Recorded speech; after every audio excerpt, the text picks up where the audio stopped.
સો hey guys good morning. ફરીથી એકવાર Shri excellence એકેડમીમાં આપ સૌનું હાર્દિક સ્વાગત છે. અને હું છું રાજ ત્રિવેદી, તમારો બાયોલોજીનો મેન્ટર અને બેસ્ટ ફ્રેન્ડ. તો ફરીથી લઈને આવી ગયો છું એક સુપર કૂલ પ્રકારનો અમેઝિંગ વિડિયો લેક્ચર તમારા બધા માટે. ધોરણ 11 સાયન્સનું એક જબરજસ્ત ચેપ્ટર છે, ચેપ્ટર નંબર 3, જેનું નામ છે વનસ્પતિ સૃષ્ટિ, કિંગડમ પ્લાન્ટ કિંગડમ. બરાબર, તો એના વિશે આજના લેક્ચરમાં આપણે પ્રસ્તાવના સમજીશું કે પ્રસ્તાવના શું કહે છે અને કઈ રીતે એના એમસીક્યુ ને આપણે ડીકોડ કરવા એ હું તમને આ ચેપ્ટરમાં બહુ સારી રીતે શીખવાડીશ. આ ચેપ્ટરમાં જે ફિગર ને લગતા ક્વેશ્ચન હોય છે એ બહુ જ પૂછાતા હોય છે. તમારે ફિગર્સ જે હશે, ડાયાગ્રામ્સ, એને બહુ યાદ રાખવી પડશે.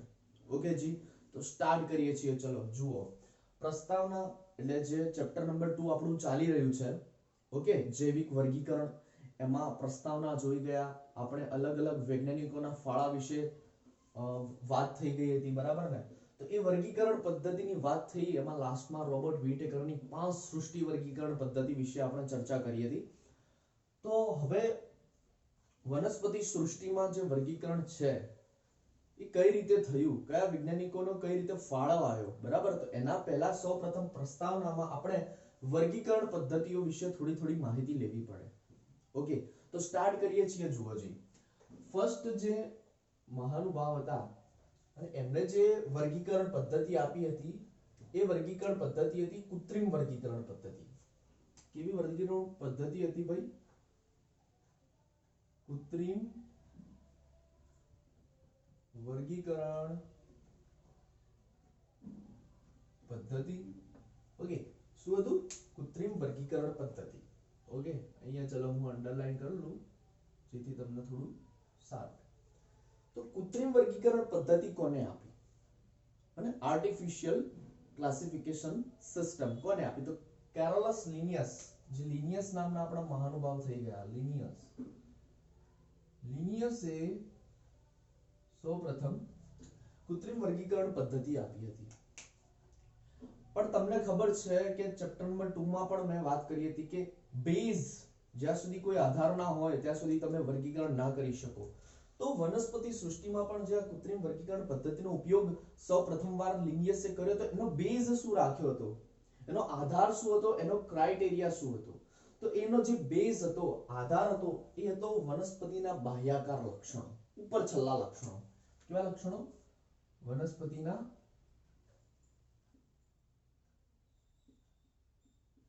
બાહ્યાકાર લક્ષણો. કેવા લક્ષણો સર? વનસ્પતિના બાહ્યાકાર લક્ષણો. હવે પ્રશ્ન ઉભો થાય કે સર બાહ્યાકાર લક્ષણોમાં તો ઘણા બધા આવે, પરંતુ એમાંથી પણ કયા બાહ્યાકાર લક્ષણો? તો યાદ રાખજો, બાહ્યાકાર લક્ષણોમાં અહીં લિનિયસે 2 લક્ષણોને ધ્યાનમાં લીધા. એક હતા વાનસ્પતિક લક્ષણો. સૌપ્રથમ જે લક્ષણ ધ્યાનમાં લીધું એ હતું વાનસ્પતિક લક્ષણ, અને ત્યારબાદ પુંકેસરોની રચના. સમજજો મારી વાતને. જે લક્ષણો ધ્યાનમાં લીધા હતા, ઓકે, એમાં પહેલું બાહ્યાકાર જે લક્ષણ હતું એ હતું વાનસ્પતિક લક્ષણ. વાનસ્પતિક લક્ષણ, બરાબર. અને બીજું કયું હતું? તો મારા ફ્યુચર ડોક્ટર્સ, જે બીજું લક્ષણ હતું એ હતું પુંકેસરની રચના. પુંકેસરની રચના. ઓકે, આના વિશે આપણે સમજીએ. આ જે વાનસ્પતિક લક્ષણ છે એ ક્યાં જોવા મળશે? તો તમને ખબર છે કે કોઈ એક વનસ્પતિ હોય તો વનસ્પતિના વાનસ્પતિક અંગો અથવા તો વાનસ્પતિક ભાગો ઉપર તમને આ વાનસ્પતિક લક્ષણો જોવા મળશે. પ્રશ્ન ઉભો થાય કે સરજી વાનસ્પતિક અંગો અથવા વાનસ્પતિક ભાગો વનસ્પતિમાં કયા કયા છે?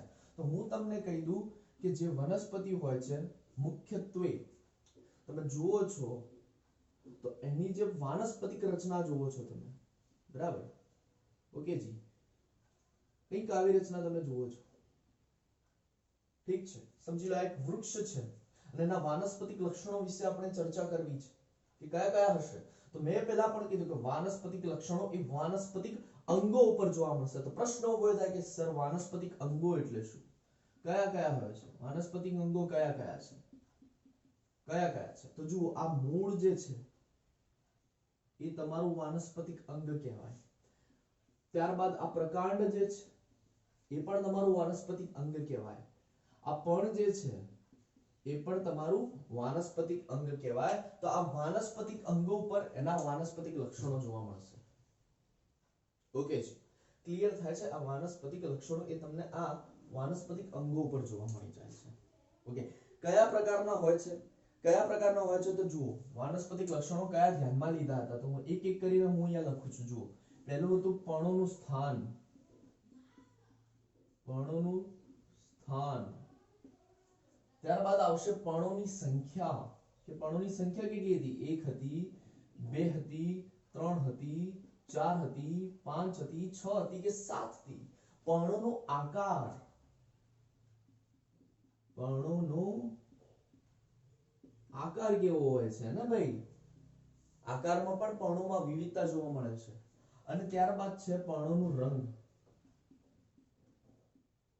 પર્ણોનો રંગ, બરાબર?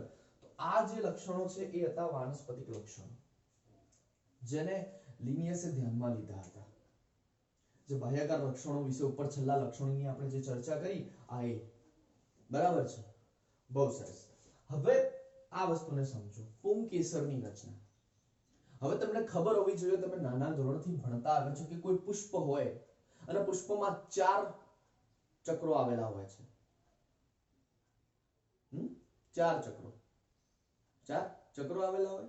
ના, એમાં 4 જે પત્રો હોય છે એની ચર્ચા આપણે કરીએ છીએ તો એમાં 2 ભાગમાં એને ડિવાઇડિંગ કરીએ છીએ. એક હોય છે પ્રજનન ચક્રો, બીજા હોય છે સહાયક ચક્રો. પ્રજનન ચક્રોમાં મુખ્યત્વે 2 હોય છે, એક હોય છે પુંકેસર, બીજું હોય છે સ્ત્રીકેસર. સહાયક ચક્રોમાં હોય છે વજ્રપત્ર અને દલપત્ર. બરાબર? આની વિશે આપણે ચર્ચા કરવાની છે. તો જે આ પુંકેસર જે છે એ વનસ્પતિનું પ્રજનન અંગ છે. પુંકેસર એ શું છે તો કે સર એ વનસ્પતિનું પ્રજનન અંગ છે. પ્રજનન અંગ શું હોય છે? આ વનસ્પતિનું શું હોય છે? પ્રજનન અંગ હોય છે, કે જે આગળ જતા વનસ્પતિની અંદર પુંકેસરનું નિર્માણ કરે છે. શેનું નિર્માણ કરે છે ભાઈ? આગળ જતા પુંકેસરનું નિર્માણ કરે છે.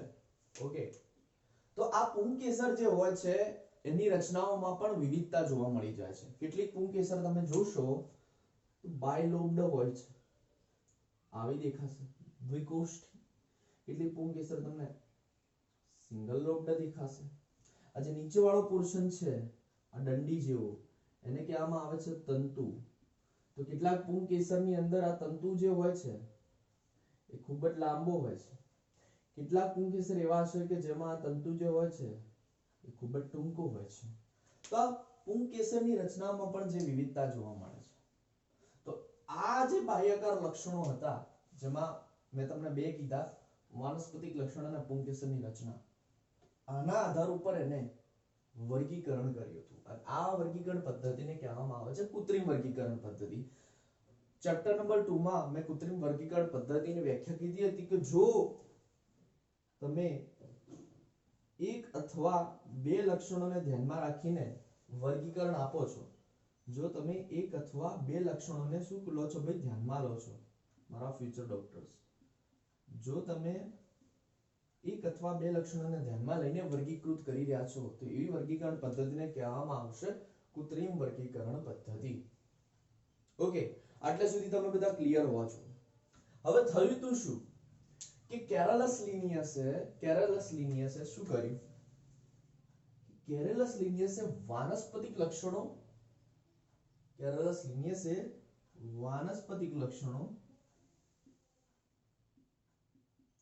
અને લિંગી લક્ષણો એટલે કયું લક્ષણ? આ પુંકેસર કેવું અંગ છે? પ્રજનન અંગ છે. પ્રજનન એટલે લિંગી અંગ કહેવાય ને. તો લિંગી લક્ષણો અથવા પ્રાજનનિક લક્ષણો,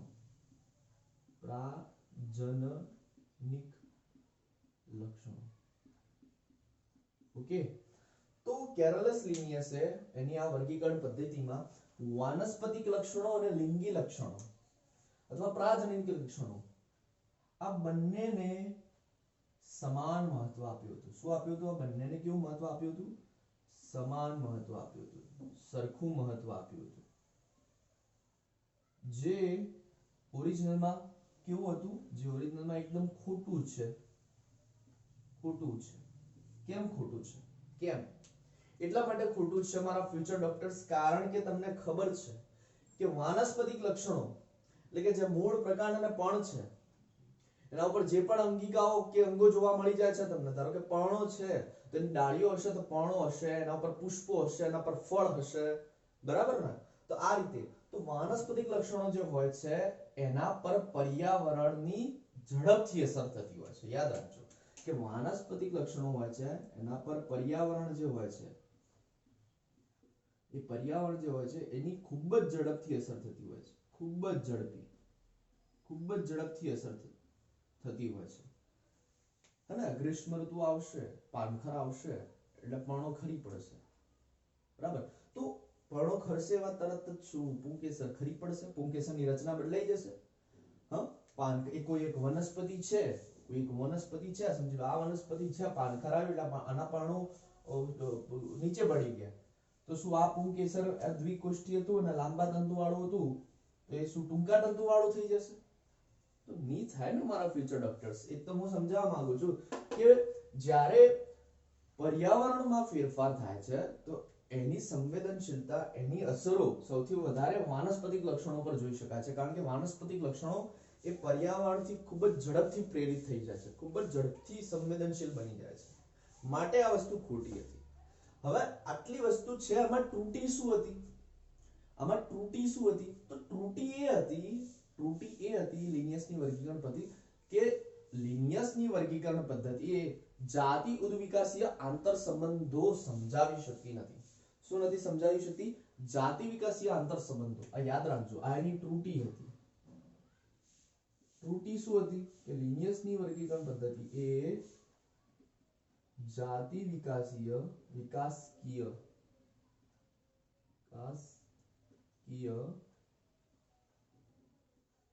આંતર સંબંધો સમજાવી શકતી નહોતી.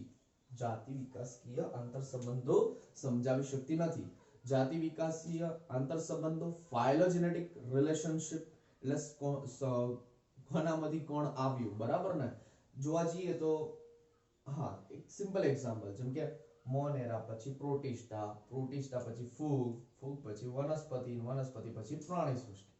તો એ બધા વનસ્પતિઓમાં પણ જે ભાગ પડે છે જેને આપણે કહીએ છીએ લીલ, બરાબર, દ્વિઅંગી, અનાવૃત બીજધારી, આવૃત બીજધારી વનસ્પતિઓ, તો કોના પછી કોણ આવ્યું, બરાબર? તો આવા વર્ગીકરણ ઉપરથી આપણે સમજી ના શકીએ કે પહેલા લીલ આવી કે દ્વિઅંગી આવી કે આવૃત બીજધારી આવી કે અનાવૃત બીજધારી આવી, મારા ફ્યુચર ડોક્ટર્સ. તો એના માટે આ વસ્તુ બહુ અગત્યની થઈ જાય છે. એટલે ત્રુટી એમાં આ હતી, કૃત્રિમ વર્ગીકરણ પદ્ધતિ જે લિનિયસે આપી હતી એમાં ત્રુટી આ હતી. ક્લિયર છે? ચલો, સરસ. હવે એક બીજી વર્ગીકરણ પદ્ધતિને સમજવાનો પ્રયત્ન કરીએ. જુઓ, કૃત્રિમ વર્ગીકરણ પદ્ધતિ વિશે આપણે જોઈ ગયા, બરાબર? કૃત્રિમ વર્ગીકરણ પદ્ધતિ વિશે આપણે હાલ જ જોઈ ગયા. હવે મારે તમને સમજાવવાની છે નૈસર્ગિક વર્ગીકરણ પદ્ધતિ એટલે કુદરતી વર્ગીકરણ પદ્ધતિ. સિમ્પલ અને સરળ ભાષામાં હું તમને કહું તો હવે આપણે સમજવાના છીએ કુદરતી વર્ગીકરણ પદ્ધતિ, બરાબર છે? એને સમજવાનો પ્રયત્ન કરીએ. વિડિયો પૂરો જોજો મારા ફ્યુચર ડોક્ટર્સ, કારણ કે વચ્ચે જો તમે કટ કરી લેશો તો કોઈ એક એવો પોઈન્ટ હશે જે નીટ માટે અગત્યનો હશે ને તમે સ્કીપ કરી દીધું હશે તો એનો કન્સેપ્ટ જે મારે તમને સમજાવવાનો છે હું તમને સમજાવી નહીં શકું અને તમને ખબર પણ નહીં પડે. વિડિયો પૂરો જોજો, કારણ કે એ બહુ અગત્યનું છે મારા ફ્યુચર ડોક્ટર્સ. નોટ્સ બનાવતા રહેજો. ત્યારબાદ આવે છે કુદરતી વર્ગીકરણ પદ્ધતિ, બરાબર, જેને આપણે કહીશું નૈસર્ગિક વર્ગીકરણ પદ્ધતિ. કુદરતી વર્ગીકરણ પદ્ધતિ, નૈસર્ગિક વર્ગીકરણ પદ્ધતિ, બરાબર છે? ઓકે જી, સરસ. તો ચલો આને પણ ડ્રો લાઈન આપી દઈએ. તો કોને આપી હતી? તો કે સરજી આ કુદરતી વર્ગીકરણ પદ્ધતિ જે છે એ બેન્થામ અને હુકર નામના બે વૈજ્ઞાનિકો થઈ ગયા, એમને આપી હતી. કોને આપી હતી? બેન્થામ અને હુકર. જ્યોર્જ બેન્થામ અને પેલાનું નામ પણ કંઈક છે ડાલ્ટન હુકર જેવું. શું છે? હા, જોસેફ ડાલ્ટન હુકરે આપી હતી, બરાબર ને? તો આ વસ્તુ તમારે ફર્સ્ટ તો યાદ રાખવાનું છે. બેઠો એમસીક્યુ છે, સીધે સીધો પૂછાઈ શકે કે કુદરતી વર્ગીકરણ પદ્ધતિ કોને આપી હતી? નૈસર્ગિક રીતે જોવા જઈએ વનસ્પતિ સૃષ્ટિમાં તો બેન્થામ અને હુકરે આપી હતી, બરાબર? પણ કોના ઉપર લાગુ પડતી હતી? તો તમને ખબર છે કે વનસ્પતિઓમાં પણ બે પ્રકારની હોય છે. એક એવી વનસ્પતિઓ જે પુષ્પ ધરાવતી નથી, અને જે વનસ્પતિઓ પુષ્પ ન ધરાવતી હોય મારા ફ્યુચર ડોક્ટર્સ, એને કહેવામાં આવે છે અપુષ્પી વનસ્પતિ. અને જે વનસ્પતિઓ પુષ્પો ધરાવતી હોય, જે વનસ્પતિઓ ઉપર પુષ્પો ઉત્પન્ન થતા હોય, આવતા હોય, ખીલતા હોય, તો એને કહેવામાં આવે છે સપુષ્પી વનસ્પતિ. તો બેન્થામ અને હુકરે જે કુદરતી વર્ગીકરણ પદ્ધતિ આપી હતી એ માત્ર ને માત્ર સપુષ્પી વનસ્પતિઓમાં જ ઉપયોગમાં લેવામાં આવતી હતી. ક્યાં ઉપયોગમાં લેવામાં આવતી હતી? સપુષ્પી વનસ્પતિઓમાં જ ઉપયોગમાં લેવામાં આવતી હતી. હવે ફરીથી એ જ વાત કે વર્ગીકૃત કર્યું તો એનો બેઝ શું હતો, એનો આધાર શું હતો? તો બેન્થામ અને હુકરનો જે બેઝ હતો, બેન્થામ અને હુકરનો જે બેઝ હતો, જે આધાર હતો, એ હતા વનસ્પતિના બાહ્યાકાર લક્ષણો. બાહ્યાકાર લક્ષણો તો હતા જ, જોડે જોડે એના આંતરિક લક્ષણો. એના કેવા લક્ષણો બેટાજી? આંતરિક લક્ષણો. તો સર બાહ્યાકાર લક્ષણો વિશે તો અમને ખબર પડી ગઈ. આ આંતરિક લક્ષણો એટલે શું? કઈ રીતે તમે કહેવા માંગો છો? શું કહેવા માંગો છો? તો એમાં જુઓ, આંતરિક લક્ષણોની આપણે ધીમે ધીમે ચર્ચા કરીએ છીએ. તો એમાં પહેલું જ છે પેલા તો અંતસ્થ વિદ્યા, એની અંતસ્થ રચના, ઇન્ટરનલ મોર્ફોલોજી અથવા ઇન્ટરનલ સ્ટ્રક્ચર, સોરી મોર્ફોલોજી એટલે બાહ્યકાર વિદ્યા થઈ જાય. અંતસ્થ રચના, ઇન્ટરનલ સ્ટ્રક્ચર. હવે કોની ઇન્ટરનલ સ્ટ્રક્ચર? કે ભાઈ તમારા જે બાહ્યકાર લક્ષણો છે, જે તમને વાનસ્પતિક અંગો ઉપર જોવા મળી જાય છે. વાનસ્પતિક અંગો કયા કયા છે સર? તો બોલો મારા જોડે. મૂળ છે, પ્રકાંડ છે અને પર્ણ છે. આ થઈ ગયા તમારા વાનસ્પતિક લક્ષણો, અંગો, અને એના ઉપર જોવા મળતા તમારા બાહ્યકાર વાનસ્પતિક લક્ષણો. હવે આંતરિક રીતે એની ચર્ચા કરવી છે તો સમજી લો આ એક મૂળ છે. આ જે માર્કર છે એક મૂળ છે, અને આ માર્કર જે છે એનો હું આડછેદ લઈ લઉં. આ માર્કર જે છે એટલે આ મૂળ છે, એનો હું આડો છેદ લઈ લઉં, અને આ મૂળનો આડો છેદ ત્યારબાદ હું ક્યાં મૂકીશ? સ્લાઇડ ઉપર મૂકું અને એને ઇલેક્ટ્રોન માઇક્રોસ્કોપમાં જોઉં તો મને આમાં કેટલીક રચનાઓ, કેટલીક સ્ટ્રક્ચર જોવા મળશે, ઇન્ટરનલ સ્ટ્રક્ચર જોવા મળશે. તો અહીંયા આપણે વાત કરીએ એની કઈ રીતે વિવિધતા હશે. તો સમજો એક સિમ્પલ એક્ઝામ્પલ આપું કે વનસ્પતિઓમાં તમને ખબર છે કે મુખ્યત્વે જોવા જુઓ તો તમે આવૃતની વાત કરો છો અને ત્યારબાદ તમે વાત કરો છો અનાવૃતની. હવે આવૃત વનસ્પતિઓ હોય અને અનાવૃત બીજધારી વનસ્પતિ હોય, બંનેમાં જલવાહક પેશી હાજર હોય છે. પરંતુ જે આ અનાવૃત બીજધારી પેશી છે એમાં પાણીનું વહન એ જલવાહિનીકી દ્વારા થાય છે. કોના દ્વારા થાય છે? જલવાહિનીકી દ્વારા થાય છે. ઠીક છે. પરંતુ મારા ફ્યુચર ડોક્ટર્સ, આવૃત બીજધારી વનસ્પતિમાં પાણીનું વહન એ જલવાહિની દ્વારા થાય છે. કોના દ્વારા થાય છે? જલવાહિની દ્વારા થાય છે. હવે આવું ક્યારે ખબર પડે કોઈને?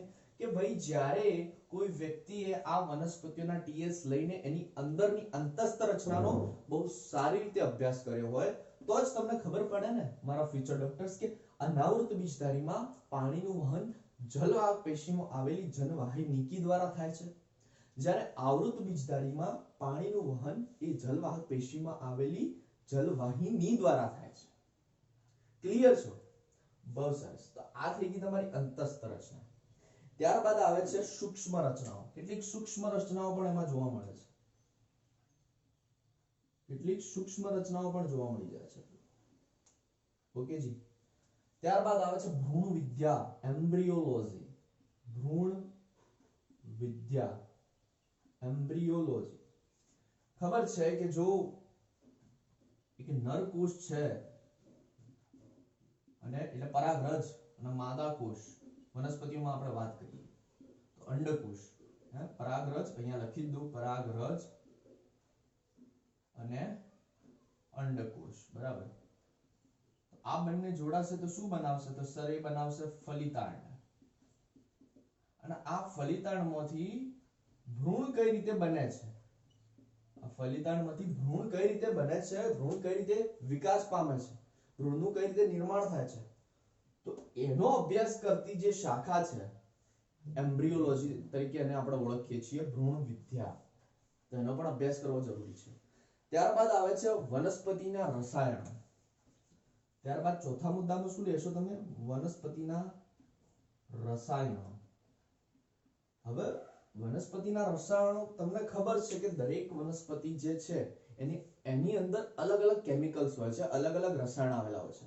એક્ઝામ્પલ તરીકે જો તમે લીમડોનું ઝાડ છે, બરાબર, એના પાનને ધોઈને ખાઓ છો તો તમને કડવા લાગશે, તમારી જીભને જે સ્વાદ આવશે કડવો આવશે.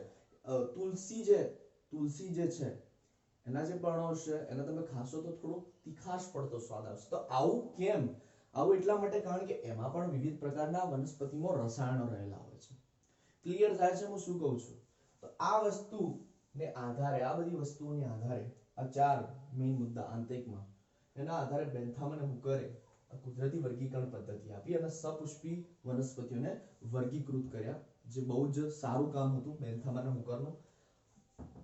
આ જે બેન્થામ અને હુકરની જે વર્ગીકરણ પદ્ધતિ હતી એમાં પણ એ જ ત્રુટિ હતી જે લિનિયસની કૃત્રિમ વર્ગીકરણ પદ્ધતિમાં હતી, કે આ જાતિ વિકાસીય આંતર સંબંધો વિશે કોઈ જ માહિતી આપતી ન હતી.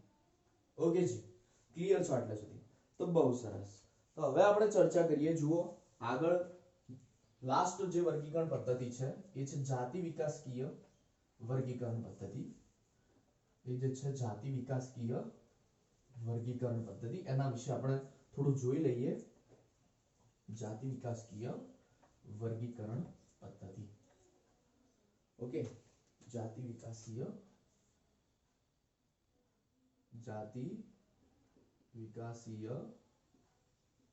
વર્ગીકરણ પદ્ધતિ. ઓકે, જે ઉદ્વિકાસના અંતર સંબંધો પરસ્પર દર્શાવે છે, એટલે કોણામાંથી કોણ આવ્યું એના વિશે પરફેક્ટ માહિતી રજૂ કરવામાં આ વર્ગીકરણ પદ્ધતિ એકદમ મહત્વની છે, એડવાન્સ છે, અત્યારે આ જ ચાલે છે. તો એમાં એક મુદ્દો છે જો મેં અહીંયા લખ્યો છે મારી નોટ્સમાં, કે એક જ વર્ગકમાં સમાવિષ્ટ સજીવના પૂર્વજો એક જ હોય છે. એક જ વર્ગકમાં સમાવિષ્ટ, એક જ વર્ગકમાં સમાવિષ્ટ સજીવોના પૂર્વજો એક જ હોય છે. ઓકે મારા ફ્યુચર ડોક્ટર્સ, તો ચેપ્ટર નંબર 1 તમે ભણી ગયા હતા, એમાં આ ટર્મ આવી ગયો તો વર્ગક. તો એમ કહેવા માંગે છે કે એક જ વર્ગકમાં સમાવિષ્ટ સજીવોના પૂર્વજો એક જ હોય છે. એક્ઝામ્પલ તરીકે તમારે સિંહ અને વાઘ લેવું છે તો પેન્થેરા લિયો અને પેન્થેરા ટાઇગ્રિસ.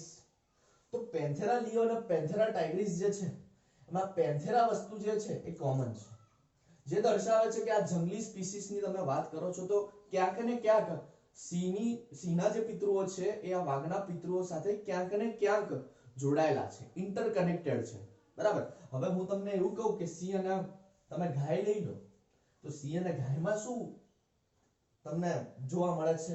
સરખાપણું શું જોવા મળે છે? હવે એવું ના કહેતા કે સર સિંહને બી 2 આંખો છે ને ગાયને બી 2 આંખો છે, સિંહને પણ 2 કાન છે ને ગાયને પણ 2 કાન છે. હવે એવું સરખાપણું નથી કરવાનું, બરાબર ને?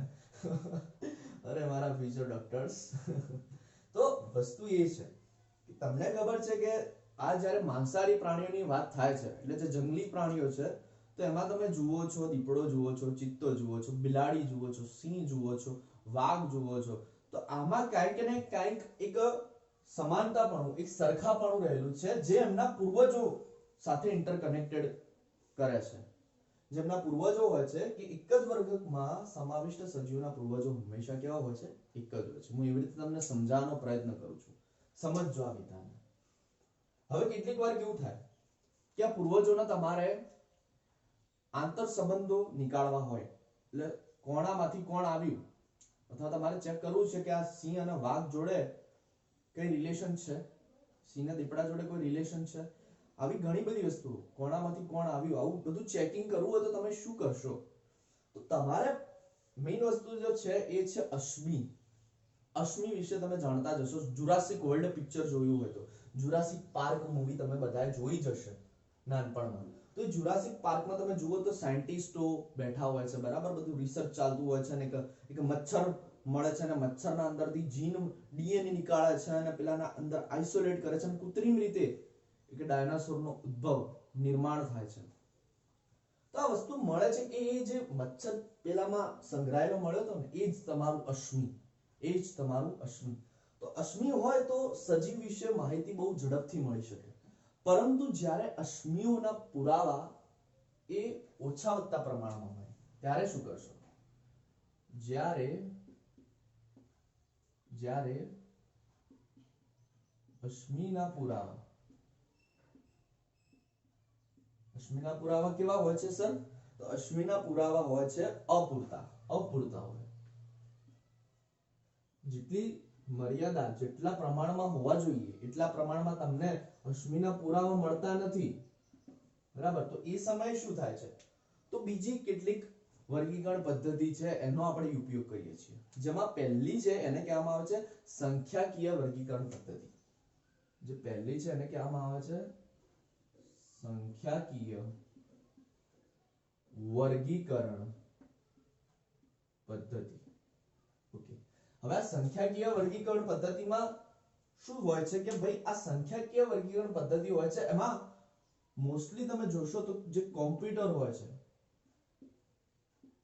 આ કોમ્પ્યુટરનો યુઝ કરવામાં આવે છે. અને કોમ્પ્યુટર જે પણ હોય તેમાં ડેટા સેવ કરેલો હોય છે, એટલે એની માહિતી સેવ કરવામાં આવે છે કે ભાઈ ગુલાબનો છોડ છે તો ગુલાબના છોડમાં 4 પુંકેસર જોવા મળે છે, 4 સ્ત્રીકેસર જોવા મળે છે. એક્ઝામ્પલ કહું છું, 4 પુંકેસર, 4 સ્ત્રીકેસર, 4 વજ્રપત્ર, 4 દળપત્ર જોવા મળે. તો આ બધી માહિતી આમાં સ્ટોર થઈ ગઈ. એ જ રીતે જાસૂદ છે તો 5 જોવા મળે છે, બધું ગલગોટો છે તો બધું 3 જોવા મળે છે એક્ઝામ્પલ તરીકે. તો આ બધી માહિતીનો તમે શું કરી શકો છો? અહીંયા સ્ટોર કરી શકો છો. હવે તમે કંઈક નવું લઈને આવ્યા, તમે કંઈક નવી જ વસ્તુ લઈને આવ્યા, કંઈક નવું જ પુષ્પ લઈને આવ્યા જેની વિશે કોઈ માહિતી જ નથી, અને તમને એનો આંતર રિલેશન તારવવો છે, બરાબર, ફાઇલોજેનેટિક રિલેશનશિપ તારવવી છે. તો તમે કમ્પ્યુટરમાં જશો, આ સંખ્યાકીય વર્ગીકરણ પદ્ધતિનો ઉપયોગ કરશો અને જોશો, આ બધું ગણશો કે સમજી લો એમાં 7 વજ્રપત્રો અને 7 દળપત્રો છે. તો તમે આ કમ્પ્યુટરમાં ડેટા નાખશો તો ફટાફટ એનું શું કરશે? તફાવત આપી દેશે તમને, એની કમ્પેરિઝન કરી આપશે. તમને શું કરી આપશે? કમ્પેરિઝન ફટાફટ કરી આપી દેશે આ સંખ્યાકીય વર્ગીકરણ પદ્ધતિ. ક્લિયર થાય છે? ત્યારબાદ શું આવે છે? ત્યારબાદ આવે છે કોષ વર્ગીકરણ પદ્ધતિ. ત્યારબાદ શું આવે છે? કોષ વર્ગીકરણ પદ્ધતિ. તો આ કોષ વર્ગીકરણ પદ્ધતિમાં આપણે શું કરીએ છીએ? તો તમને ખબર છે કે કોઈ કોષ છે તો એની અંદર કોષ કેન્દ્ર આવેલું છે, અને કોષ કેન્દ્રની અંદર શું આવેલું છે મારા ફ્યુચર ડોક્ટર્સ? તમે મને કહેશો સર રંગસૂત્ર, જેનેટિક મટીરીયલ એ આવેલું છે. તો અહીંયા આપણે રંગસૂત્ર જે હોય છે, હવે એ રંગસૂત્રની રચના કેવી છે? ઓકે, એ રંગસૂત્રની પ્રકૃતિ કેવી છે, બરાબર, એના વિશે અહીંયા આપણે ચર્ચા કરીશું, વિચારણાઓ કરીશું, બરાબર. એની રચના કેવી છે, એની પ્રકૃતિ કેવી છે, બરાબર. રંગસૂત્ર તો ખબર જ છે, મિડલ પોર્શનમાં સેન્ટ્રોમિયર, આજુબાજુ રંગસૂત્રિકાઓ આવેલી હોય, બરાબર, અને રંગસૂત્ર કહેવાય. ઓકે, કેવું છે, એની રચના કેવી છે? મેટાસેન્ટ્રિક છે, સબમેટાસેન્ટ્રિક છે, ટીલોસેન્ટ્રિક છે, એક્રોસેન્ટ્રિક છે, કેવું છે, પ્રકૃતિ કેવી છે, એની એસિડિક છે, બેઝિક છે, એ બધી વિશે આપણે ચર્ચા કરીશું. થર્ડ પોર્શન જે હશે એમાં આવશે રસાયણ વર્ગીકરણ પદ્ધતિ. અહીંયા લખું છું સી માં, રસાયણ વર્ગીકરણ પદ્ધતિ. હવે આ રસાયણ વર્ગીકરણ પદ્ધતિમાં મેં તમને કીધું કે કોઈ પણ વનસ્પતિ હોય એના અંદર અલગ અલગ પ્રકારના રસાયણો, કેમિકલ્સ ઉત્પન્ન થતા હોય છે. તો એના માટે દરેક વનસ્પતિમાં જોવા જઈએ તો અલગ અલગ પ્રકારના પ્રોટીન જવાબદાર હશે, અમુક પ્રકારના ઉત્સેચકો,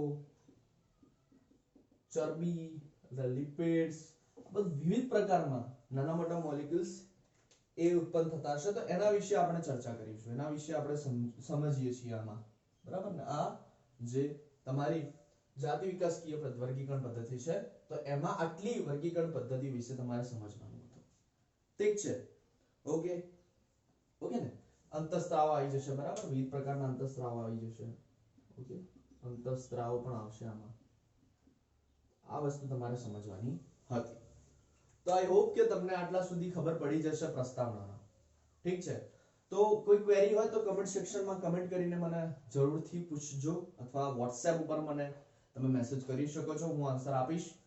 તો વિડિયો ગમે હોય તો પ્લીઝ એને લાઈક કરો, વિડિયોને વધુમાં વધુ શેર કરો, આપણી ચેનલને સબસ્ક્રાઇબ કરો, અને ઘરે રહો, સેફ રહો. મળીએ ચાલો.